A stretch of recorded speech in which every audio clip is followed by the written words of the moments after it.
মাশাআল্লাহ, ভিউটা কত সুন্দর তাই না? চলেন এত সুন্দর দৃশ্য দেখতে দেখতে আপনাদেরকে কিছু গল্প শোনাই। আমার প্রথম গল্পটি হচ্ছে মিথ্যা প্রতিশ্রুতির করুণ পরিণতি। কানাডার এক বরফ শীতল রাতে এক কোটিপতি তার ঘরের সামনে একজন দরিদ্র বৃদ্ধকে দেখতে পেলেন। তিনি বৃদ্ধকে জিজ্ঞাসা করলেন, এত ঠান্ডায় আপনি কিভাবে আছেন? আপনার গায়ে কোনো উষ্ণ কাপড়ও নেই।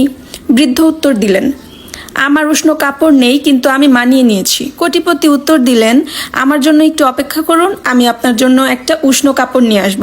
বৃদ্ধ খুব খুশি হয়ে বললেন, ঠিক আছে, আমি আপনার জন্য অপেক্ষা করব। কোটিপতি তার বাড়িতে ঢুকে নিজের কাজে এতটাই ব্যস্ত হয়ে পড়লেন যে বৃদ্ধের কথা ভুলেই গেলেন।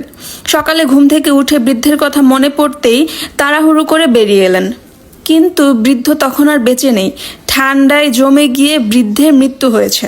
বৃদ্ধের পাশে একটি চিরকুট পাওয়া গেল। তাতে লেখা ছিল, যখন আমার কোনো উষ্ণ কাপড় ছিল না তখন আমি মানিয়ে নিয়েছিলাম, কিন্তু আপনি যখন আমাকে সাহায্য করার প্রতিশ্রুতি দিলেন তখন সেই আশায় অপেক্ষা করতে করতে আমি ঠান্ডার সাথে লড়াই করার ক্ষমতা হারিয়ে ফেললাম।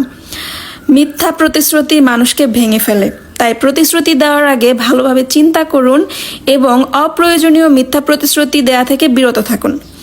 এই গল্প থেকে আমরা সবাই শিক্ষা নিতে পারি যে মিথ্যা প্রতিশ্রুতি একজন মানুষের উপর কতটা প্রভাব ফেলতে পারে।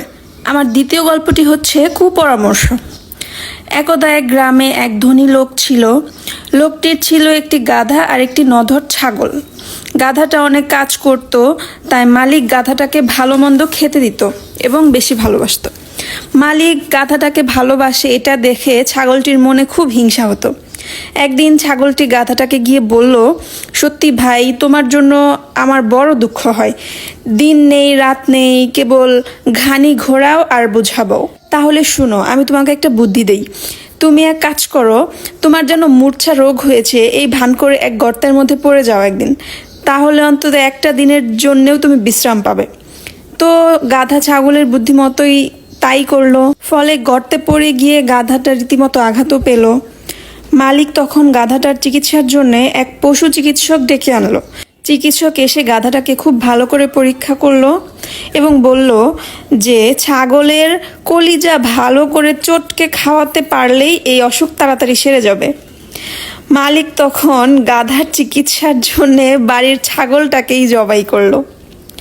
তাহলে এইখান থেকে আমরা কি শিখলাম? অপরের ক্ষতি করার চেষ্টা করলে নিজেকেই বিপদে পড়তে হয়।